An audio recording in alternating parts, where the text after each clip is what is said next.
আবারও সাকিবের সমালোচনায় মাতোয়ারা বীরেন্দর সেহবাগ। এবার সরাসরি নির্লজ্জ বলে অবসর নিতে বললেন তাকে। জানালেন, আপনি গিলক্রিস্ট কিংবা হেইডেন নন। আমেরিকা সিরিজ থেকে শুরু করে বিশ্বকাপ টানা 2 ম্যাচে যা তা ব্যাটিং উপহার দিয়েছেন দেশের সবচেয়ে অভিজ্ঞ ক্রিকেটার সাকিব আল হাসান। ইতিহাসের সেরা ক্রিকেটার বলে কথা। তাই তার সমালোচনায় খুব একটা সাহস দেখান না বাংলাদেশের সাবেক কিংবা বর্তমান কোনো ক্রিকেটার। তবে এসবের ধার ধারেন না সাবেক ভারতীয় ওপেনার বীরেন্দর সেহবাগ। গুরুত্বপূর্ণ ম্যাচে আরও একবার সাকিবের ব্যর্থতা দেখে বেজায় খেপেছেন তিনি। ক্রিকবাজের সাক্ষাৎকারে সাকিবকে উদ্দেশ্য করে সেহবাগ বলেন, আপনি এত সিনিয়র ক্রিকেটার, দীর্ঘদিন অধিনায়কও ছিলেন, এরপরও আপনার এমন পারফরমেন্স, আপনার নিজের তো লজ্জা হওয়া উচিত। নিজে থেকে বলা উচিত আমি টি-20 থেকে অবসর নেব। এর আগে সাকিবের আউটের ধরন নিয়েও সমালোচনা করেন সেহবাগ। তিনি বলেন, আপনি গিলক্রিস্ট কিংবা ম্যাথু হেইডেন নন, আপনার একজন বাংলাদেশি ক্রিকেটারের মতো খেলা উচিত। নরকিয়ার অমন বলে পুল করতে যাওয়া উচিত না, বেসিক ক্রিকেটটা খেলা উচিত ছিল। সেহবাগের এই বক্তব্যের সাথে একমত না হয়ে উপায় নেই।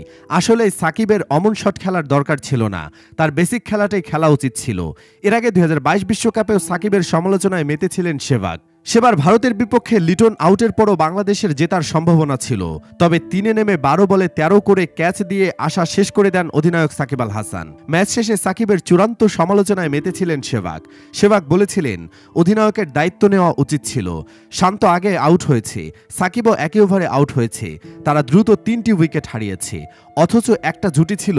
এমন নয় যে 50 রানের জুটি ঘুরতে হতো।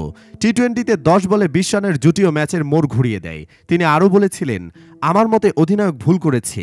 সে তো অভিজ্ঞ, কোহলির মতো দায়িত্ব নিয়ে শেষ পর্যন্ত খেলা উচিত ছিল, দলকে বিপদমুক্ত করা উচিত ছিল। সেটি যেহেতু পারেননি, তাই ফালতু কথা বলা উচিত নয়। ওই বিশ্বকাপের পর আরও একটি বিশ্বকাপ, আবারও একই ভুল, যা মোটেও মেনে নিতে না পেরে মূলত সাকিবের উপর ক্ষোভ ঝাড়লেন তিনি।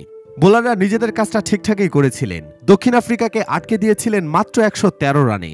নাসাউয়ের উইকেট বিবেচনায় লক্ষ্যটা কঠিন হলেও মোটেও অসম্ভব ছিল না বাংলাদেশের জন্য।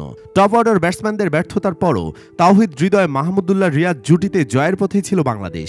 কিন্তু শেষ দিকের নাটকীয়তায় ম্যাচটা হাতছাড়া হয় মাত্র 4 রানের ব্যবধানে।